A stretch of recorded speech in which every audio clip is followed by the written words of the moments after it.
Bonjour à tous. Aujourd'hui, nous allons un petit peu plus loin sur l'impact des actions dans ce monde.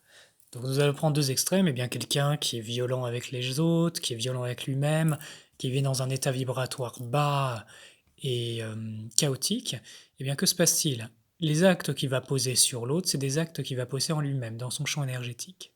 Son champ énergétique, eh bien, va lui attirer des personnes qui vont également être similaires à lui, mais aussi qui vont aller contre lui, comme pour briser ses nuages, briser sa résistance. Vous voyez?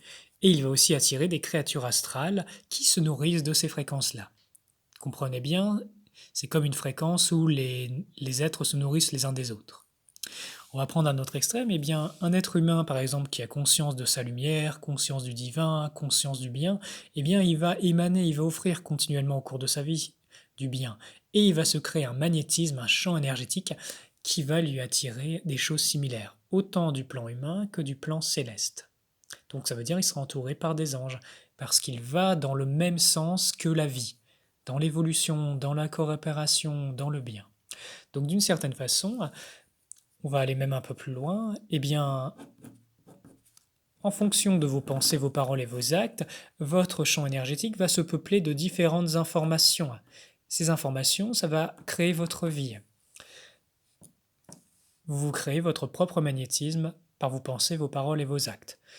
Plus vous allez vers l'obscurité, plus votre champ énergétique va être bas, et vous aurez besoin de voler de l'énergie pour survivre, en vous disputant, en vous querellant.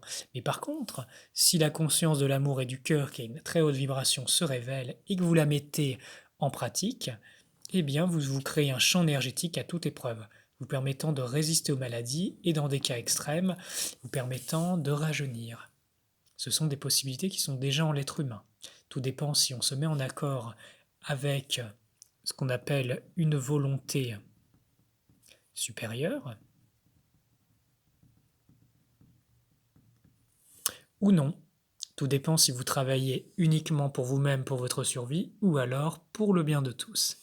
C'est ce que Jésus appelait d'une certaine façon, eh bien, je fais le travail de mon Père. En fait, il œuvrait complètement avec le divin à l'intérieur de lui, et en lui, les anges l'accompagnaient, et c'est pour cela qu'il a pu avoir un grand impact. C'est le pouvoir de l'amour. Donc voilà, il y a beaucoup d'enseignements qui disent qu'on n'a pas le choix, que bon, une forme de fatalité, où on décidera, mais moi je vous dis c'est pas vrai.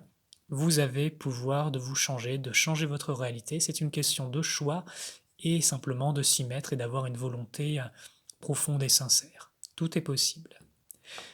Ce que je souhaite partager à travers toutes ces vidéos, c'est qu'il y a de l'espoir pour l'humanité et ce monde. C'est simplement prendre conscience de certaines petites lois, certaines petites règles. Et comprenez bien que le nouveau monde va s'exprimer de l'intérieur de vous vers l'extérieur. N'attendez pas de changement extérieur si vous ne changez pas à l'intérieur. Et toutes les lois vibratoires que je vous propose, que je vous présente, permettent ce changement en profondeur. Je vous dis à très bientôt pour un prochain épisode.